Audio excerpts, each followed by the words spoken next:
Ter uma atitude consciente em relação aos nossos hábitos transforma o mundo. Pequenas ações fazem a diferença na hora de construir um futuro melhor. Hoje vamos mostrar como funciona o empreendimento sustentável. Começa agora o programa Empreendedor, série Jovens Empreendedores.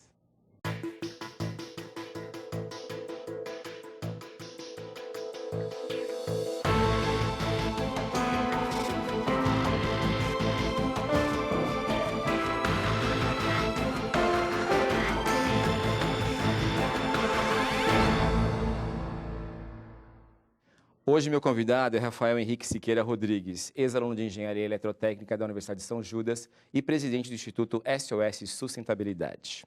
Rafael, muito obrigado pela sua presença conosco aqui hoje. De cara, eu quero te dizer que é sempre um prazer enorme receber ex-alunos da São Judas, né?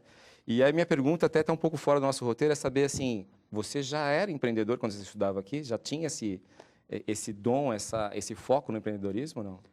Legal. Eu fui ter o meu primeiro empreendimento oficial depois que eu me formei, mas a veia empreendedora acho que sempre tive, desde criança, vendendo limão cravo na feira da rua da minha avó, por exemplo. Ah, é tipo americano que colocava aqueles Quase negocinhos, isso, né? quase a banquinha de limonada.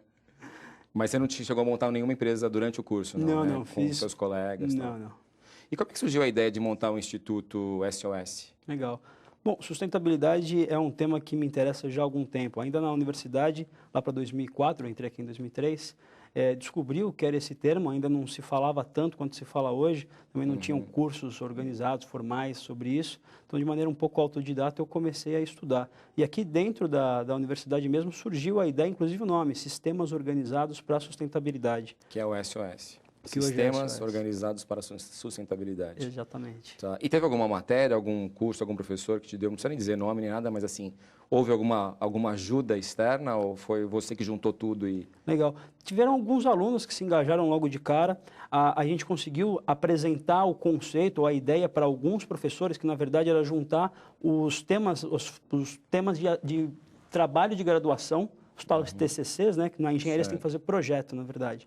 E juntos darem finalidades sustentáveis. Então, alguém desenvolve o sistema de geração de energia, o outro desenvolve o sistema de iluminação eficiente. Se um alimenta o outro, tem uma finalidade, tem um sistema sustentável. Tá. E depois o professor Chiga acabou abraçando, não sei nem se ele está mais aqui, mas ele acabou abraçando a ideia. E hoje, inclusive, a faculdade tem um núcleo de pesquisas em sustentabilidade que foi embrionário nessa época. Tá, legal. Quer dizer, você teve se inspirou, né, em alguém aqui? Exatamente. Acho que também me inspirei e ajudei a dar uma inspiradinha também no que tem hoje aqui. Legal, deixou uma semente. Exato. A sua formação é engenheiro, né?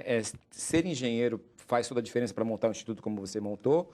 Ou a pessoa poderia ter sido formada em administração e qualquer outro curso? Eu acho que basta você ter a vontade de fazer algo para poder ter uma iniciativa. Agora, a maneira como a gente executa nossos projetos e o modelo mental que a gente usa para resolver problemas, definitivamente é 100% fundado no que eu aprendi aqui na engenharia. Afinal de contas, a gente passa 6 anos estudando engenharia para resolver problemas. Basicamente, é para isso que você é treinado.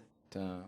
E pensando, então, juntando o que você falou sobre engenharia, o seu curso e tal, qual é a missão, assim, em poucas palavras, do Instituto? O que vocês pretendem? O Instituto SOS tem basicamente uma função, que é tirar do PowerPoint, das apresentações, o chamado Triple Bottom Line, ou tal do tripé da sustentabilidade. Trazer para a prática o que é social, ambiental e econômico como premissa básica para o design de soluções, produtos ou serviços. Tá, na prática, um exemplo... Na prática, por exemplo, é como é que a gente pode ter um outro olhar para os resíduos sólidos e, em vez de chamar aquilo de lixo, chamar de resíduo, algo que é dotado de impactos ambientais e sociais para trás da sua cadeia e que podem se transformar de um problema numa solução para gerar renda, para gerar inclusão social e benefícios para o meio ambiente pela reciclagem. Nós vimos que são duas principais linhas de atuação, né, do Instituto, né? Quais Isso. são elas? 90% do que a gente faz está relacionado a resíduos, que foi o exemplo que eu dei.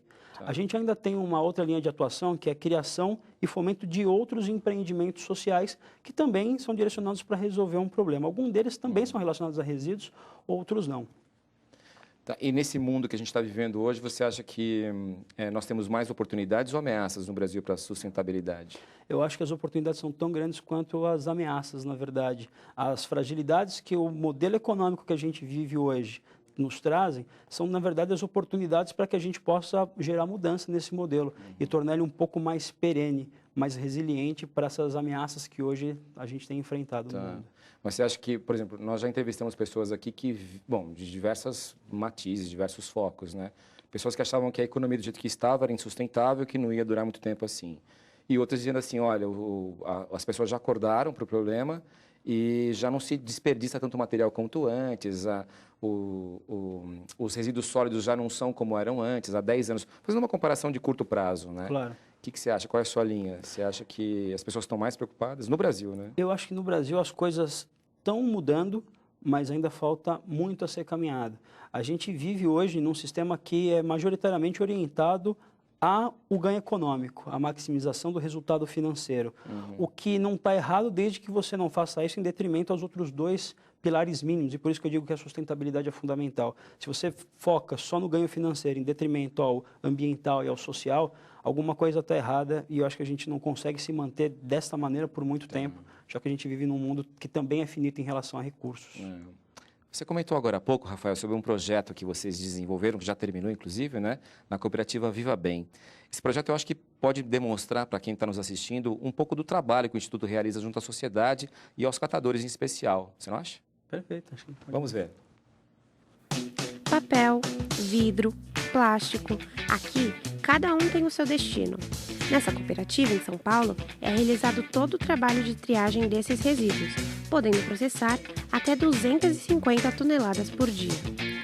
Tereza é presidente da cooperativa e fala sobre a adequação desse espaço para comportar toda essa produção. A nossa principal necessidade na época foi a mudança da cooperativa. Nós estávamos num local que era bem maior, por exemplo, assim, é você mudar de uma mansão para um cortiço.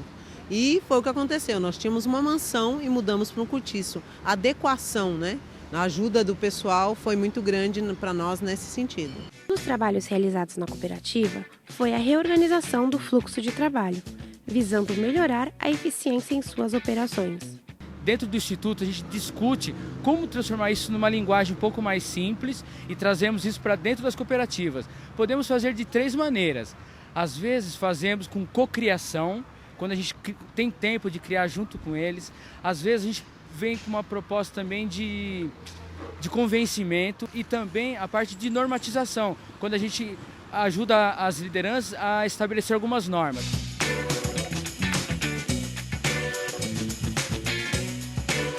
Nessa e em outras organizações de catadores, o que a gente faz basicamente é a organização do processo produtivo e melhoria dos controles internos. Então, desde como é que fica organizado cada tipo de maquinário, onde é triado cada material, coisas que na verdade eles já fazem muito bem, a gente entra com outro olhar de fora para tentar somar o conhecimento deles com os nossos e chegar em processos mais eficientes.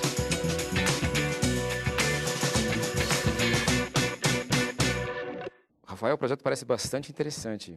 E eu fico pensando aqui como é que ele mudou a vida dos cooperados, né? Vocês conseguiram medir isso, verificar isso? Legal. Esse é um exemplo de cooperativa que já foi atendida por nós, né? A gente faz esse tipo de trabalho em várias organizações de catadores de material reciclável. E sim, quando a gente consegue medir, primeiro, o primeiro resultado que foi manter os níveis de produção de um lugar que era grande, num lugar pequeno, só pela adequação dos fluxos de trabalho, isso já é uma grande vitória. Depois a gente continua monitorando ao longo do tempo quais são os índices de produtividade, por quanto eles estão conseguindo vender o material. Muitas vezes a melhoria do processo produtivo também transforma o produto final num material mais bem acabado, digamos assim. Isso tem mais valor de mercado. E por aí vai, a gente vai tentando fazer com que eles façam mais com o que eles já têm. Tá. Essa mudança do que era um negócio grande para um pequeno parece que mexeu muito com eles, né? Foi, como eu te falei, era uma cooperativa referência na cidade de São Paulo e eles saíram de um lugar que era praticamente 4 vezes maior do que esse onde eles estão hoje. Então você imagina, você mora numa casa de 4 quartos com 5 filhos, de repente você vai ter que morar numa casa de um só. Como é que você faz para as pessoas não baterem cabeça, para que todo mundo possa ter o seu conforto e a sua vida tocada? Quantas pessoas, rapidinho assim? Nessa cooperativa são quase 70 cooperados. A gente atende cooperativas de 15 e cooperativas de 150. Nossa, legal. Parabéns pelo trabalho. Obrigado. No próximo bloco vamos falar sobre o projeto Rede Papel Bituca com o Rafael Henrique. Voltamos já.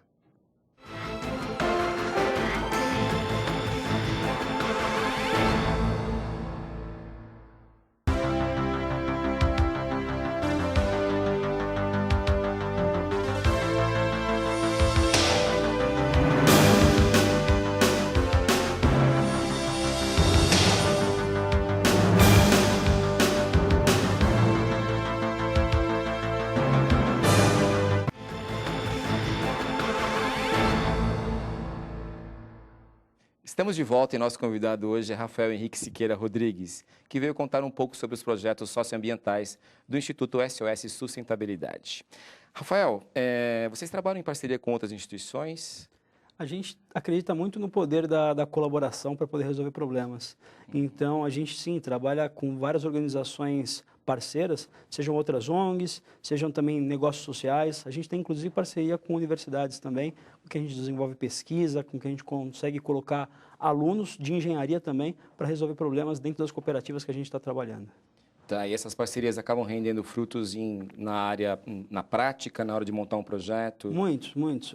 Basicamente, tudo que a gente faz de projetos, efetivamente, sempre é em parceria com essas outras organizações com quem a gente tem relacionamento, né? Seja juntando expertises, seja facilitando trabalhos e abrindo portas umas para as outras, e em particular com a academia, que a gente consegue gerar conhecimento e massa crítica de maneira sistematizada, organizada, para as cooperativas que a gente está trabalhando, e também aquilo acaba podendo ser multiplicado para outras organizações que às vezes a gente nem está, ou nunca entrou, nunca pisou. Isso é um sonho, né? Porque a gente sempre fala isso em sala de aula, né? Conseguir aplicar na prática, né? O que se discute em sala de aula. Esse é o tal do ganha-ganha. A gente consegue montar ele com bastante sucesso. Legal, parabéns.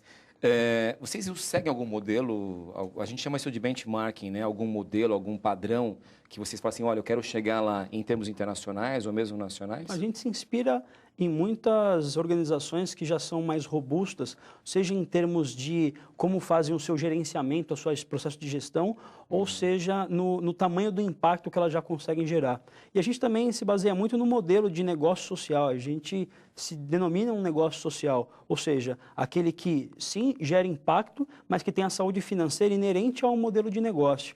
Então, a gente busca esse tipo de inspiração em diversos outros negócios sociais que a gente tem no Brasil e fora dele também. Tá. E tem algum projeto específico fora do Brasil, ou mesmo no Brasil, que fala assim, olha, isso é um projeto legal? Parecido com o que a gente faz, tem algum projeto aqui na América Latina, no Peru, que ele é baseado, chama Ciudad Saludable, é muito bacana, muito parecido com o que a gente faz, mas é bem mais robusto. Aqui no Brasil tem diversos negócios sociais que não são exatamente da cadeia onde a gente atua, mas que a gente se inspira muito e que a gente acha muito bacana. O Doutores da Alegria é um. O seu Joaquim Melo fundou o Banco Palmas, é um exemplo de negócio social, esse exemplo de entre mudar o mundo e ganhar dinheiro, fico com os dois. Eles conseguiram chegar nessa razão entre uma coisa e outra. Legal. E isso ser sinérgico e não, em princípio, como é que é, entre ganhar dinheiro e mudar o mundo? Isso é uma frase que o pessoal da Artemisia, que é uma organização que dá suporte para empreendedores sociais, usa muito. Entre ganhar dinheiro e mudar o mundo, fica com os dois. Legal, boa, vou usar também. Boa. Sem pagar nada depois, tá?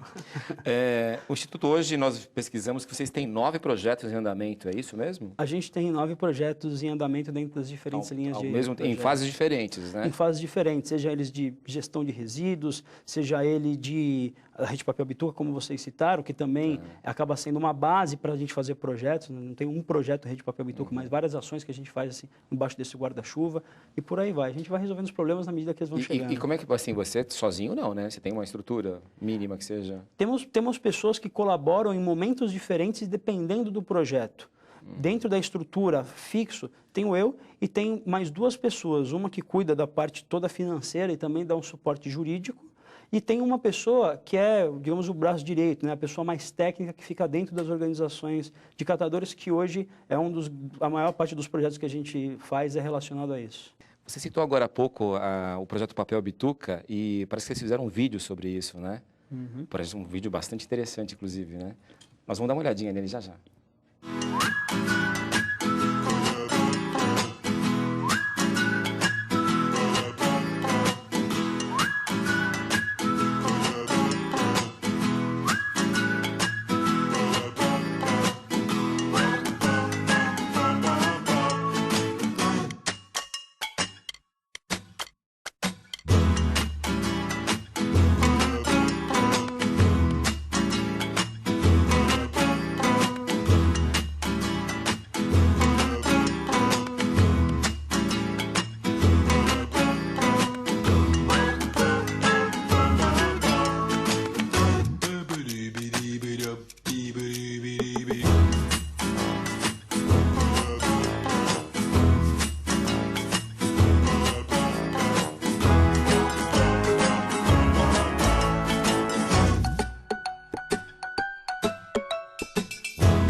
Rafael, esse vídeo de uma produção e tanto, hein? Vocês é que fizeram? De onde veio essa ideia toda? Legal. Isso foi uma intervenção que a gente fez para chamar atenção para a causa e também para divulgar o projeto, né? Tá. A gente, dentro da Rede Papel Bituca, que é um empreendimento social que foi incubado dentro do Instituto SOS, a gente faz esse tipo de ação, encomendado ou não, a gente faz voluntariamente às vezes, ou às vezes a gente faz por encomenda para show grande, por exemplo, ou em determinado estabelecimento comercial que tem um grande tráfego de pessoas, para poder conscientizá-las. Mas isso é parte de uma estratégia de conscientização. Na verdade, o que a gente faz dentro da Rede Papel Bituca é criar um argumento para que a pessoa deixe de jogar a bituca de cigarro no chão. Porque ela sabe que fumar faz mal, não tem a menor dúvida, não sou eu que preciso convencer ela disso. Agora, sobre o correto descarte de como fazer, é preciso que a gente chame atenção para isso. Então, o que a gente usa de argumento é, se você jogar a bituca no coletor certo, identificado com a nossa marca, a gente recolhe e faz a reciclagem desse produto numa cadeia que gera benefícios sociais e ambientais. Perfeito. É que pela qualidade do vídeo, eu fico pensando que o vídeo foi um projeto. O vídeo por si só acabou sendo um projeto. Foi uma intervenção na rua, quer dizer, deve ter dado um trabalho bom, né? Deu um trabalho bom, a gente contou com parceiros, obviamente, como eu estava te falando, com quem vocês empreendem, né? Pô, isso com certeza, se não fosse o pessoal da Vira-Lata, que é a pessoa que fez a produção desse vídeo, que são pessoas sensacionais, tanto tecnicamente quanto como pessoas, né? Essa ação não tinha saído. Esse vídeo foi para Cannes, inclusive, concorreu lá. Não ganhou, mas foi para Cannes. Foi para Cannes, legal. Foi bacana. Você foi lá ver também? Não? Eu queria ter ido, o pessoal acabou não... Cortaram a sua verba? Cortaram a verba. Ah, que pena. Rafael, falando em coisas internacionais, nós vimos que você foi premiado pela Youth Foundation como um dos jovens empreendedores sociais de reconhecimento e impacto no mundo, né? Como é que foi essa premiação? Cara, a International Youth Foundation, que é o nome da organização, ela reconhece todo ano 20 empreendedores sociais que tiveram um destaque no mundo. Não sei exatamente por que razão, mas eles acharam que naquele ano, que foi 2012, eu era um deles. Você tem um processo de seleção, você se inscreve e o que eles fazem, além de dar uma mentoria durante todo um ano, durante uma semana eles juntam esses 20 empreendedores sociais de diferentes lugares do mundo, em determinada localidade, globo afora. No meu ano foi na Turquia, por exemplo. E durante uma semana você tem essa experiência de intercâmbio assim, muito forte. Nossa, de práticas, de experiências, fora um treinamento de empreendedorismo social que eles também facilitam, abrem muitas portas. Isso foi um reconhecimento muito importante que a gente teve dentro da organização. Como é que ela chama? É a associação? International Youth Foundation. De onde que ela é, você sabe? Ela é americana. Americana. Eles que bancaram tudo, levaram vocês para lá? Bancam a estrutura para os 20 e, na verdade, isso é uma das muitas ações que eles fazem. Eles têm outras muito coisas legal. Também, né? Isso foi fantástico. Ficaram em Istambul, provavelmente. A gente ficou em Istambul. Mas aí, claro, eu tive a oportunidade de dar uma viajadinha por ali, né? Aproveitar a oportunidade. Como é que é? Entre as duas coisas, você ficou com as duas. Exatamente. É isso aí. Você também tem um projeto, você participou de um festival de ideias, né? Com um projeto de ecoworking. Explica pra gente o que é. Primeiro, que festival foi esse? Tá legal. O que é o ecoworking? O Festival de Ideias, na verdade, é um processo de cocriação que acontecia de maneira sistematizada desde 2011 e que eles convidavam pessoas... abriam espaço para que pessoas que tinham ideias pudessem se encontrar e fazer um intercâmbio dessas ideias, que eu pudesse apresentar para mais pessoas o que eu estava pensando e as pessoas pudessem fazer inferências naquilo. A partir daquele momento, elas viram co-criadoras daquela ideia. Isso é um processo bastante livre, não existe um modelo programático ou qualquer coisa do tipo, né? Acaba funcionando quase como um open space.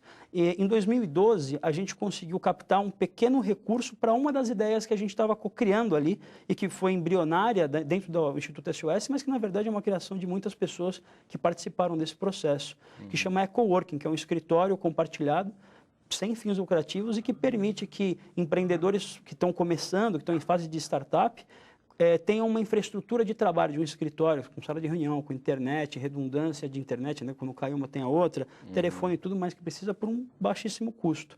Esse modelo saiu de lá, tanto a concepção quanto o primeiro capitalzinho investido para que a gente pudesse prototipar e testar essa ideia. E está funcionando? Está funcionando 2 anos e meio nesse formato, né, de custos e gestão compartilhada. A gente consegue com isso, juntando essas duas coisas, fazendo com que uma coisa que não é empreendimento de ninguém seja empreendimento de todos. Olha que legal. Em São Paulo? Em São Paulo, no bairro da Penha, do ladinho do metrô. Olha que legal. Parabéns. Obrigado. Eu fico imaginando que muitas pessoas queiram se voluntariem, né, para trabalhar com vocês, né? Vocês trabalham com muitos voluntariados, com pessoas que têm, assim, ou interesse pessoal, profissional em participar de projetos? A organização, de verdade, só consegue se manter de pé e só existe por conta desse monte de pessoas que têm vontade de contribuir com o seu conhecimento para uma causa. Nosso programa de voluntariado não é aquele programa sistematizado onde o cara que é bancário vai aos sábados, por exemplo, fazer uma ação pontual. A gente faz com que e pede ajuda um advogado que está a fim de atuar numa causa, dá o melhor dele, que é justamente na área de direito. Um cara que cuida de marketing, fazer a estratégia de marketing. Nossa, por exemplo. Ou o pessoal que tem uma produtora de vídeo e quer fazer uma coisa bacana, nos ajude a fazer uma ação de conscientização como essa. Então, é assim que funciona o nosso programa de voluntariado. Você ajuda com o que você tem de melhor, que é o que você já faz todo dia e que você tem conhecimento de sobra para poder fazer. Mas aí tem que dedicar um tempo para isso, quer dizer, não é só final de semana, não é só férias e tal, né? Não, a gente sempre, para fazer esse engajamento, a gente tem que ter um comprometimento de ambas as partes. Nós, em relação à maneira como a gente faz a gestão dessas pessoas que nos ajudam, que colaboram com a organização, e a contrapartida dessa pessoa em entregar as coisas no prazo que ela se compromete, claro, sempre. Tá. Você parece que já tem, assim, você tem pouco tempo de experiência profissional e tudo, mas assim, você tem já viu muita coisa por aí, né, em questão de sustentabilidade, né? Como é que você imagina que essa questão sustentabilidade pode ser incorporada de uma maneira mais duradoura na sociedade? Legal. Para que as pessoas pratiquem isso sem pensar, sabe, automaticamente. Claro. Cara, e é um processo gradual. A gente está falando de mudança de modelo mental, de mindset das pessoas mesmo. Então, a incorporação desses conceitos de social, ambiental e econômico, de maneira, assim, indissociável, elas não podem ser separadas. Não existe sustentabilidade ambiental, sustentabilidade econômica. Sustentabilidade é um termo único que engloba esses três conceitos. Isso a gente vai incorporando aos poucos, e eu acho que a gente tem uma oportunidade gigantesca em relação à educação para isso.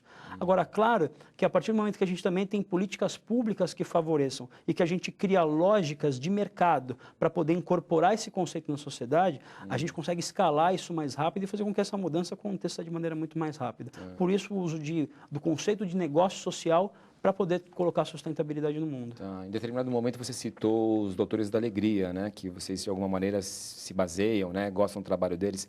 Vocês fazem algum trabalho com crianças? Vocês vão às escolas?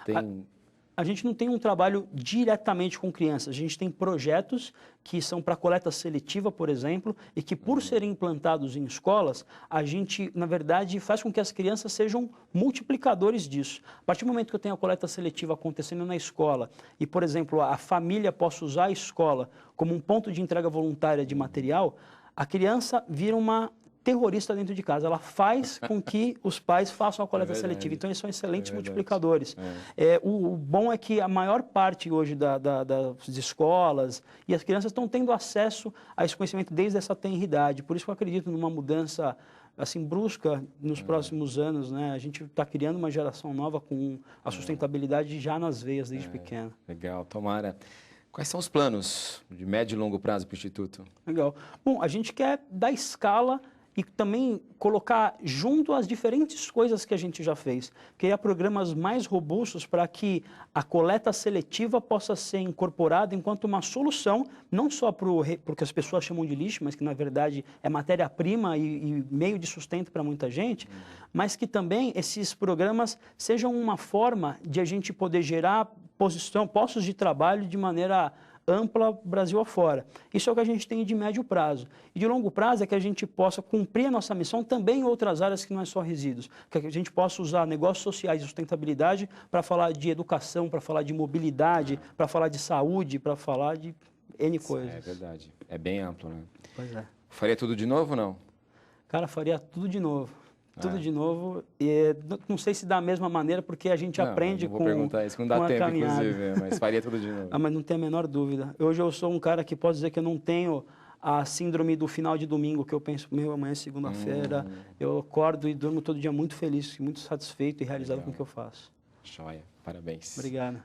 O Programa Empreendedor fica por aqui. Acompanhe a programação pelas redes sociais, curtindo nossa página no Facebook. Até o próximo programa.